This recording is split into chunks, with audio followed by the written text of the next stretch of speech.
오늘도 좋은 날입니다. 하나님 말씀을 통해서 우리는 성령과 또 하나님의 생명을 마음껏 누릴 수 있습니다. 자, 오늘도 우리 하나님 말씀 계속 우리 신앙의 회복을 위하여 이렇게 한번 그러한 제목으로 말씀을 한번 나누겠습니다. 사실 사역의 주된 사역의 성경에 보면 사도 바울은 성경을 완성하는 하나님 말씀을 완성하는 그런 사역자로 부름을 받았습니다. 그는 골로새서 1장 25절에 이렇게 말합니다. 내가 교회의 일꾼 된 것은 하나님이 너희를 위하여 내게 주신 직분을 따라 하나님의 말씀을 이루려 함이라. 하나님 말씀을 이루려 한다는 것은 하나님 말씀을 완성하는 것입니다. 그래서 이제 사도 요한은 복음서에 이어서 이제 성경을 완성하는 나머지 대부분 서신서를 기록하는 그런 말씀을 합니다.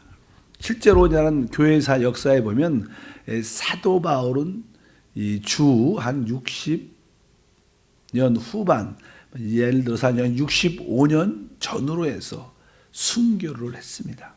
아마 다른 말로 말하면 65세, 주 65세의 사도 바울의 하나님 말씀을 완성하는 사역이 마무리가 되죠. 그리고 나서 이제 시간이 지나면서 이제 교회 안에 이단적인 가르침이 많이 교회 안에 들어오게 됩니다. 그래서 그 이단적인 가르침을 그냥 대체하기 위해 고치고 잘못된 것을 어떤 보수하기 위해서 이제 사도 요한의 사역이 시작됐다 이렇게 말씀을 드렸습니다. 사도 요한이 마지막 사도였는데 그래서 보통 25년쯤이 지나서 이 교회가 많이 이렇게 혼탁해졌는데 아까 말씀드린 것처럼 거기에는 두 가지 중요한 성경에 보면 이단들이 있었는데 그 중에 하나가 우리 그리스도가 하나님이 아니다. 이런 가르침이었습니다. 또 한 가지는 이 그리스도는 사람으로 오시지 않았다는 거예요. 이 두 가지의 큰 이단이 있었기 때문에 이제 사도 요한은 이제 이 잘못된 교회 안에 퍼진 잘못된 이 진리를 다시 한번 올바로 만들어내는 일을 하죠. 그래서 난 사도 요한이 마지막 때 보통 주 한 25년 지나니까 거의 90년쯤 되고 이제는 죽게 순교하게 되는데 90년경에 이제 요한복음, 요한 1서, 2서, 3서, 요한 계시록을 완성하고 이제 성경이 이제 마무리 져가는 그런 내용들이 쭉 기록되어 있습니다. 그래서 이 사도 바울의 사역이 온전하지만 거기에 잘못된 것이 들어와 손상을 입었기 때문에 그것을 보수하고 회복하는 사역이 요한의 사역이다. 그래서 우리가 요한의 사역에 대해서 기본적인 이해를 갖고 있으면 우리 개인적인 신앙도 회복될 수 있는 큰 은혜와 축복이 함께할 줄 믿습니다. 그래서 성경에 보면 이제 요한이 말씀할 때 처음에 요한복음에 시작하죠. 태초에 말씀이 계신다. 이 말씀이 하나님과 함께 하셨는데 이 말씀이 곧 누구라는 거예요? 하나님이시라는 거예요. 왜?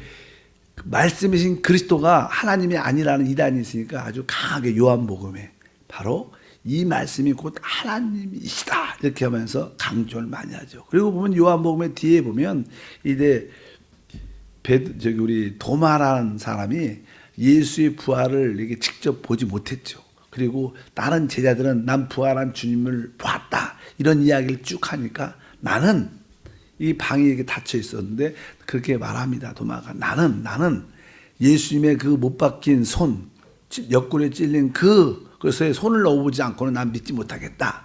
그런 가운데 주님이 그에게 나타나셨습니다. 그럴 때 그 도마가 주님에 대해서 이렇게 말하죠. 20절에 보니까 도마가 대답하여 이르되 나의 주님이시요 나의 하나님이다 이렇게 말해요. 하나님.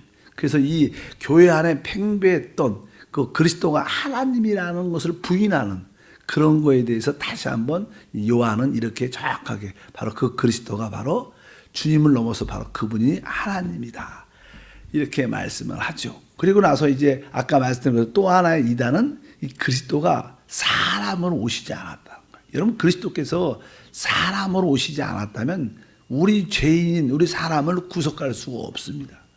그것은 어떻게 보면 예수님이 사람을 오시지 않았다 이런 말씀을 아주 철학적으로 지혜롭게 한다는 것은 어떻게 보면 우리가 구속을 부인하는 사단의 역사인 것을 기억해야 됩니다. 그래서 요한 1서에 보면 4장 13절에 너희가 만약에 성령을 받았다면 참된 성령을 받은 것이 증거가 무엇이냐? 1절부터 읽어보니까 사랑하는 자들아 영을 다 믿지 말고 오직 영들이 하나님께 속하였나 분별하라. 많은 거짓 선지자가 세상에서 나왔음이라.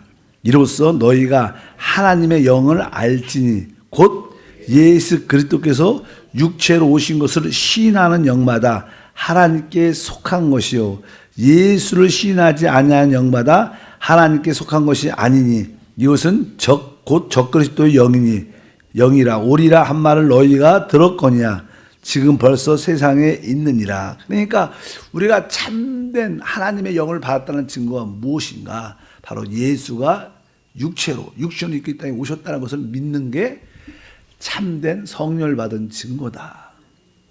그러면서 여기에 대한 문제도 설명을 쭉 합니다. 이러면서 이제 우리가 알아야 할 것은 이 바울과 요한은 이 특별히 그리스도와 교회에 대한 올바른 말씀을 다시 한번 확인하는 작업을 쭉 합니다. 신앙의 핵심은 성경이 완성되었을 때 바로 이 사도 바울의 그리스도가 어떠한 분이신가 설명을 쫙 합니다.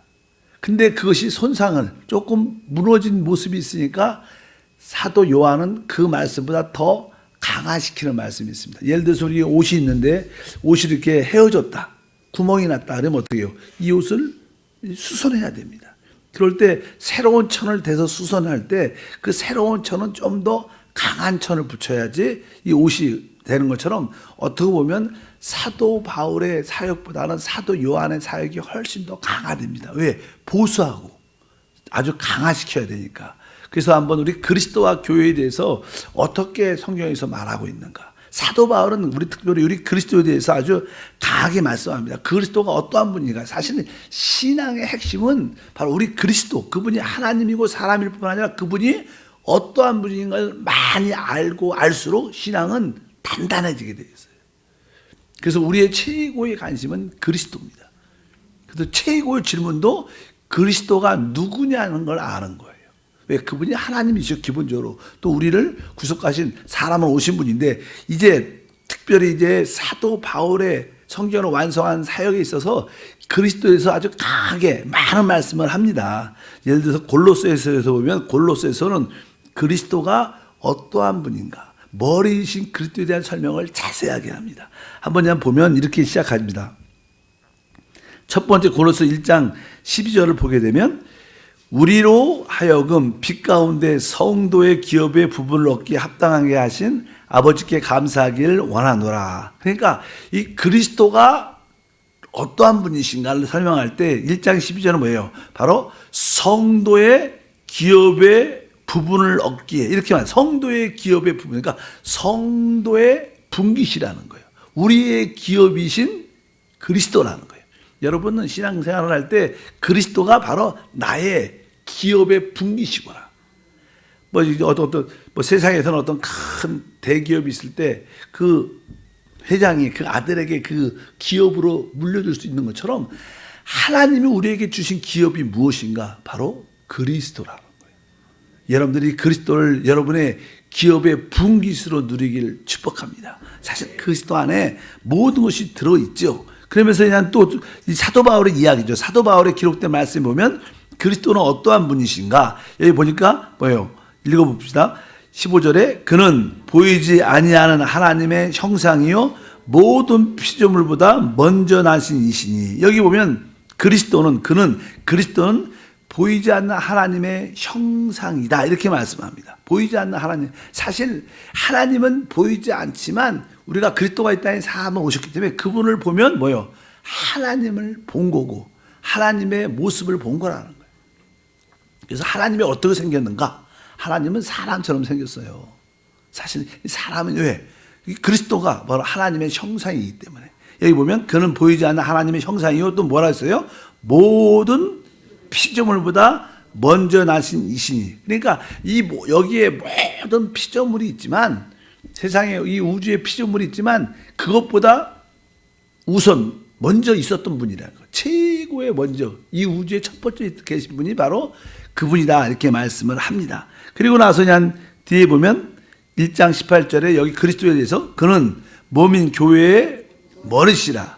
그가 근본이시고 죽은 자들 가운데 먼저 나신 이시는 이는 친히 만물의 으뜸이 되려 하심이라. 여기서 주된 내용은 그가 근본이요 죽은 자들 가운데 먼저 나신 이시다. 사실 우리 그리스도는 모든 것을 체험하신 분인데 그분은 죽음도 체험해 보셨어요. 근데 그런 죽음 안에서 뭐요? 첫 번째로 이 우주 안에 사망에서 나온 자는 아무도 없습니다. 근데 우리 주님은 바로 그 죽음에서 부활하신 모든 것의 첫 번째시라는 거예요. 여러분들이 그분을 이렇게 소유하면 어떤 사망도 이기는 힘이 있다는 거예요. 바로 이렇게 이 바울은 이 고백을 하고, 그 다음에 그리스도가 어떠한 분이신가 한번 읽어보면 하나님이 그들로 하여금 이 비밀의 영광이 이방인 가운데 얼마나 풍성한지를 알게 하려 하심이라. 이 비밀은 너희 안에 계신 그리스도니 곧 영광의 소망이니라. 바로 그리스도는 사실 어떻게 보면 바로 어떠한 분이시냐, 바로 우리 안에 계신 영광의 소망이시라. 그리스도는 바로 어디에 계셔요? 바로 우리 안에 계신 영광의 소망이시다, 이렇게도 말씀합니다. 그리고 2장 2절에 보면 이렇게 말씀합니다. 이는 그들로 마음의 위안을 받고 사랑 안에서 연합하여 확실한 이해의 모든 풍성함과 하나님의 비밀인 그리스도를 깨닫게 하려면, 그러니까 그리스도는 바로 하나님의 비밀이라는 거예요. 여러분들이 하나님을 알고 싶으면 그분은 비밀스러운 분이죠. 하나님을 알려면 누구를 알아야 돼요? 그리스도를 알아야 돼요. 그리스도를 통하지 않고는 하나님을 알 수 없습니다. 주님도 말하죠. 내가 곧 길이요 진리요 생명이다. 나로 말미암지 아버지께 올 자가 없다.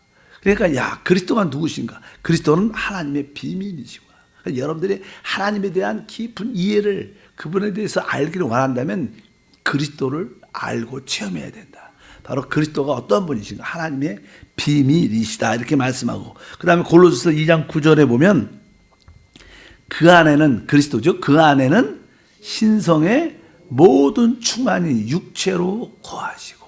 그러니까 그리스도 안에, 그분이 이 땅에 오셨을 때 그분 안에는 하나님, 신성, 하나님의 모든 것이 다 그분 안에 들어있다.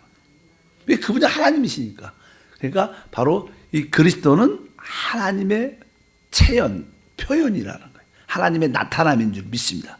뭐 이렇게 이제 바울은 그리스도에 대해서 아주 자세하게 기록을 하죠. 왜?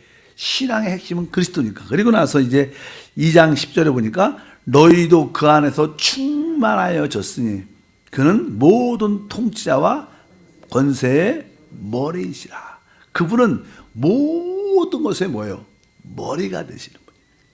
그러니까 우리의 머리이신 그리스도를 우리가 붙잡아야 된다. 그리고 나서 2장 17절 보니까 이것들은 장래 일의 그림자이나 몸은 그리스도의 것이냐. 그러니까 이 땅에 있는 모든 것은 다 이렇게 그림자라는, 그림자. 우리가 있는 남편, 아내 이렇게 됐잖아요. 그러니까 우리에게는 뭐 사실 남편이 있다. 남편, 참된 남편, 세상에 있는 남편은 하나의 그림자죠. 그림자. 영원하지 않죠. 그러나 참된 남편이 누구라는 거예요? 우리의 그리스도라는 거예요. 왜? 이 땅에 속한 모든 것은 대부분 다 그림자입니다. 실제가 영원하지 않아요. 그러나 그리스도가 모든 것의 실제입니다. 우리가 사랑이라는 것도, 사랑에 서로가 남녀 부모님의 그런 사랑의 표현을 많이 보지만 이 사랑도 영원하지 않죠. 일시적인 것이고 이 땅에 있을 때. 근데 참된 사랑이 뭐라는 거예요? 그리스도라는 거예요. 예, 이 땅에 있는 모든 것은 하나의 그리스도를 보기 위한 하나의 그림을 모형적으로 그려준 거예요. 그래서 우리가 이 그리스도를 모든 것으로 표현하고, 3장 4절 읽어보니까 우리의 생명이신 그리스도께서, 우리에게는 사실 우리 나라는 자기의 생명이 있습니다. 저 양육처럼 나의 생명이 있는데 이것도 영원하지 않은 겁니다. 사실 참된 나의 생명은 바로 우리 안에 오신 그분이 내 생명이구나. 그분이 내 인격이구나. 이러한 계시를 이 사도 바울은 우리에게 쭉 기록을 합니다. 그리고 나서 3장 11절 읽어보니까 오직 그리스도는 만유시요 만유 안에 계시니라. 이 만유라는 것은 모든 것을 말합니다. 그러니까 그리스도가 우리의 필요한 모든 것이라는 거예요. 뭐 우리가 워낙 이런 말씀을 많이 들어서 나에게 능력이 필요하다. 바로 그 나의 능력은 뭐예요? 그리스도가 나의 능력입니다. 나에게 지혜가 필요하다. 그럼 하나님은 우리에게 지혜를 달랑 주는 게 아니라 이미 지혜이신 누굴 주신 거예요? 그리스도를 가진 거예요. 여러분들이 그리스도를 가지면 만유를 갖는 거예요. 그분 안에 있는 지혜와 능력과 사랑 모든 것이 다 그리스도다. 이렇게 강하게 사도 바울은 성경을 완성하죠. 근데 이러한 부분들이 조금 손상을 입는 거예요. 이단들이 들어와서 그 그리스도가 하나님이 아니고 그분이 육신으로 오지 않았다. 잘못된 가르침이 오니까 다시 한번 바로 그 그리스도가 하나님이다. 그를 넘어서 그분이 진짜 우리를 구속하기 위해서 사람으로 오신 진짜 역사적인 인물이다. 이런 이야기를 쭉 하면서 사도 요한은 한 가지를 더하죠. 바로 이제 우리가 요한 계시록에 대해서 지금 이야기를 하려고 하는 요한 계시록. 우리가 지금 요한 복음, 요한 서신서도 받고 이제 요한이 쓴 마지막 계시록. 요한복음을 넘어서 이제 성경 마지막 계시록은요. 우리 그리스도가 어떠한 분인가? 그 그리스도는 뭐예요? 하늘 보좌에서 우주를 통치하고 행정하시는 분이다. 아주 사도 바울은 그런 표현을 못했지만 바로 이 사도 요한은 진짜 이 우주 전체를 볼 수 있는 시야를 갖고 있었어요. 하나님이 계시해 줘. 그래서 그리스도를 어떻게 계시하냐? 그분이 바로 이 우주의 이 모든 역사의 통치자고 행정가로 묘사하는 줄 믿습니다. 그래서 사도행전 계시록 5장에 보면 이 그리스도에 대한 계시를 보여줘요. 사도 요한이 이제는 영적인 눈이 열려서 하늘의 광경을 보게 됐죠. 이 우주의 하늘의 광경을 보게 되는데 여기 보니까 써 있죠. 내가 봄에 보좌에 앉으신 이의 오른손에 두 두루마리가 있으니 안팎으로 썼고 7인으로 봉하였더라. 또 봄에 힘 있는 천사가 큰 음성으로 외쳐 이르기를 누가 그 두루마리를 펴며 그 인을 떼기에 합당하냐 이렇게 말씀합니다. 그러니까 어떤 보좌에 앉으시니가 오른손에 두루마리를 가지고 있는데 거기에 모든 이 우주의 역사, 개인적으로 작게 말하면 이 사람의 역사, 인류의 역사, 지구의 역사, 이 우주의 역사에 대한 비밀들이 싹 써 있는 그 책을 가지고 손을 펴고 있다. 두루마리를 가지고 있는데 이것을 이제는 이게 펴서 알아야 되는데 이것을 필 수 있는 사람이 아무도 없다는 것을 사도 요한은 보게 되고 슬피웁니다. 야, 저 두루마리를 누가 그 감춰둔 인을 누가 뗄 수 있는가? 그럴 때 이런 이야기입니다. 그래서 하늘 위에나 땅 위에나 땅 아래 능히 그 두루마리를 펴거나 봉거나 할 자가 없더라. 그래서 이제는 이 사도 요한이 마음에 애통한 마음이 있는데 장로 중에 한 사람이 나타나서 말합니다. 5절에 보니까 장로 중에 한 사람이 내게 말하되 울지 말라.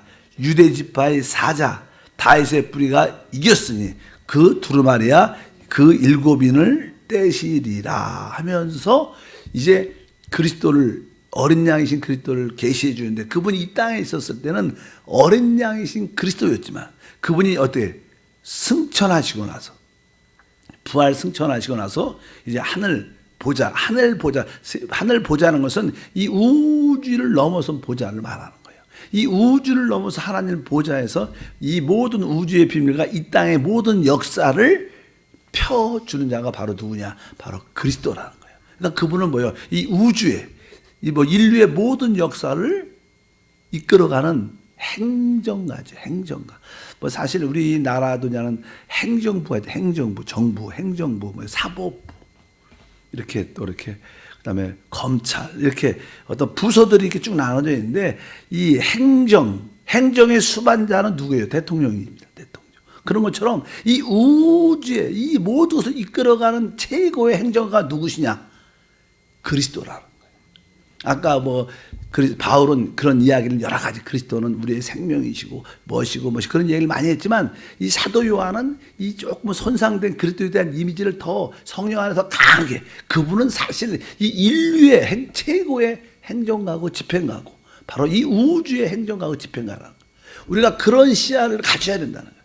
우리가 너무 우리 자신에게 국한돼서 작은 것만 보고 있는데 진짜 영적인 눈이 활짝 열려서 우리 그리스도가 어떠한 분인 걸 알아야 돼요. 바로 이 그리스도는 이 우주의 비밀을 여시는 분이고 이 인류의 역사를 다스리는 분이야.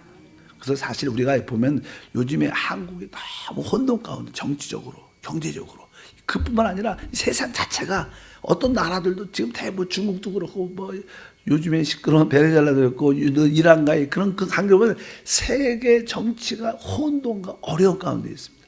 그래서 많은 사람들은 염려와 두려움을 갖고 있어요. 야, 이 세상이 어떻게 될까? 근데 이것을 염려하지 말아야 돼요. 왜? 우리는 놀란 그리스도로 가고 있어요. 다 그분 손 안에서 이루어져요. 뭐 남북이 이렇다 뭐 김정은이 핵을 봤다 그런 거 중요하지 않습니다. 그분이 갖고 있어요. 그분이 뭐예요? 이 우주의 행정가고 그분이 이 세계 역사의 행정가고 그분의 책 안에 이미 모든 것이 다 열려질 때마다 다 이미 하나 주님 손 안에는 다 이루어진 일들이에요. 그것이 하나의 그대로 이루어진 일대로 하나씩 진행되고 있는 거. 그러니까 너무 우리 생활에 한국 정세에 세계 정세에 너무 염려하지 말고 주님을 찬양하고 기뻐하는 그런 믿음을 갖기를 바랍니다. 그러니까 우리 그리스도는 어떠한 분인가? 이 우주의 모든 것을 집행하는 행정가이시다. 그 바로 통치자이시다. 그것을 우리가 계시를 다시 한번 받고 회복이 되면 신앙에 자신감이 있는 거예요. 그래, 하나님 안에서 이루어진다. 하나님 뜻대로 잘 가고 있구나. 하나님 감사합니다. 하나님 영광을 보기 원합니다. 그런 믿음의 시야를 우리가 가질 필요가 있다. 그래서 이 사도 요한은 어떻게 보면 이 사도 바울보다 스케일이 좀 더 크죠. 훨씬 크게 말을 하는 거예요. 그래서 그리스도에 대해서 이러한 시야를 사도 요한이 우리에게 기록하죠. 뭐 이러한 요한들이 요한 생각이 아니라 하나님의 생각을 하나님의 계시를 우리에게 보여주는 거죠. 그러니까 염려하지 말라는 그런 뜻을 우리에게 말씀하고 있는 줄 믿습니다. 이것이 바로 사도 바울과 사도 요한의 그리스도에 대한 조금 어떤 차이점들이에요. 그리고 나서 이제 두 번째 이제는 계시 중에 하나는 교회죠, 교회. 바울은 교회에 대해서 어떻게 말하고 있는가? 그럼 사도 요한은 더 강하게 교회에 대해서 어떻게 말하고 있는가? 이것이 중요한데 그냥 교회에 대해서 나오죠. 사도 바울은 이렇게 말합니다. 에베소 1장 23절에 교회는 그의 몸이니 만물 안에서 만물을 충만케 하시는 이의 충만이다. 사도 바울은 교회를 바로 그리스도의 몸이라고 말하고 그 몸을 통해서 하나님의 그 풍성함과 충만함을 우리에게 보여준다. 이렇게 말씀하고 교회는 또 무엇인가? 교회는 15절에 보니까 법정으로 된 계명의 율법을 폐하셨으니 이는 이 둘로 자기 안에서 한 새 사람. 하나님은 이 교회는 바로 우주적인 한 새 사람을 만드는 거예요. 모든 구속받은 사람들이 하나로 연결돼서 큰 새 사람이다. 이방인과 유대인을 넘어서 하나님의 그 새 사람을 만드는. 아까 하나님 우리가 말씀해요. 하나님이 어떠한 모습인가? 하나님은 사람하고 같아요. 하나님의 모습은 사람 같습니다. 그리스도가 사람으로 오셨잖아요. 그러니까 이 사람의 모습은 바로 그리스도를 닮기 위한 그런, 그러니까 하나님도 이 사람이 그래서 얼마나 아름답고 얼마나 아주 미묘하기도 하고 아름답고 섬세하기도 하고 놀랍기도. 사람에 대한 신체적인 그런 기능도 있지만 영적인 보이지 않는 마음의 기능 이런 것들을 보면 진짜 사람은 놀라운 존재예요. 믿으시면 아멘. 왜? 하나님의 모습을 갖고 있기 때문에. 그 다음에 또 2장 21절에 사도 바울은 그 안에서 건물마다 서로 연결하여 주 안에서 성전이 그러니까 교회는 하나님의 뭐예요? 성전이다. 이런 표현들 아까 말씀드린 것처럼 교회는 그리스도의 몸이고 교회는 새 사람이란 새 사람 큰 모든 사람이 하나로 된 새 한 사람이고 또 교회는 뭐예요? 하나님을 거하시는 하나님의 성전 하나님의 거처다 이렇게 말씀을 합니다. 그래서 이게 22절에 너희도 성령 안에서 하나님이 거하실 처소 거처라 그러죠. 하나님 교회는 하나님이 거하시는 처소가 되는 줄입니다. 이렇게 사도 바울은 표현을 합니다. 그런데 성경에 보면 요한은 교회를 어떻게 설명하냐? 요한은 그거보다 더 강화시키는데 이렇게 1장 21절 계시록에 보면 몸을 돌이켜 나에게 말한 음성을 알아보려고 돌이킬 때 7 금 촛대를 보았는데, 그런데 거기에 뒤에 보니까 이 촛대가 곧 뭐라는 거예요? 교회니라 그래요. 그러니까 이제는 촛대라고 하는 마음은, 촛대는 다른 말로 이제 등대입니다. 등 이렇게 다 그 등대. 그러니까 등대는 사실 어떻게 보면 더 금으로 만든 등대는 이게 이런 몸보다는 훨씬 더 단단하죠. 무너지지 않죠. 그래서 성경에서 보면 사도 요한은 교회는 바로 촛대, 하나님의 빛을 발하는, 하나님을 표현하는 촛대일 뿐만 아니라 우리가 뒤에 알다시피 교회는 새 예루살렘이다 이렇게 말해요. 새 예루살렘. 아까는 이렇게 사도 바울은 교회는 하나님의 성전이다. 성전은 어떤 도시의 하나의 이렇게 성전의 모습이지만 새 예루살렘은 큰 도시를 말하는 거예요. 그러니까 더 강화되고 더 튼튼하고 더 아름다운 모습. 성전은 뭐 조금은 이렇게 작은 모습이지만 새 예루살렘은 큰 도시죠. 새 예루살렘의 도시. 그러니까 이 교회라는 것이 바로 새 예루살렘이라는 그런 강화를 하는 것, 다른 뜻이 아니라 바로 사도 요한의 사역은 조금 손상되고 오해가 있을 것을 넘어서 우리에게 그리스도에 대한 참된 모습을 보여주는 거예요. 사도 요한의 주된 내용 중은 다른 것이 아니라 바로 그리스도가 바로 이 우주, 특별히 이 인류의 역사의 집행가, 행정가라고 말씀하고, 또 교회에 대해서는 바로 그리스도의 몸을 넘어서 바로 교회는 바로 아까 말씀드린 것처럼 새 예루살렘이라고도 강력하게 말하고, 바로 그 금 촛대, 금 등대가 교회다. 이렇게 성경은 이렇게 말을 하면서 다시 한번 모든 것을 회복하는, 뭐냐는 신앙생활을 할 때 한 번쯤은 그리스도와 교회에 대한 강화된 모습을 우리가 체험을 한다면, 그리스도를 나의 등대로, 촛대로, 그리스도를 나의 새 예루살렘으로 우리가 체험한다면 어떤 가르침에도 흔들리지 않고 아주 단단한 신앙으로 주님을 만나는 그런 은혜가 함께할 줄 믿습니다. 내일 연이어서 말씀을 나누겠습니다. 하나님, 다시 한번 기도합니다. 이제 사도 바울에 대한 그리스도와 또 사도 요한이 그 위에 더욱 첨가시킨 계시를 우리 모두도 깨달을 수 있도록 은혜를 더해 주시고, 우리 시야를 활짝 넓혀 우리 자신에게 국한된 모습을 넘어서 인류의 역사와 우주의 역사를 집행하는 행정가이신 그리스도를 다 보게 하사 그 안에서 참된 안식을 갖고 승리케 하옵소서. 주 예수 이름으로 기도함나이다. 아멘.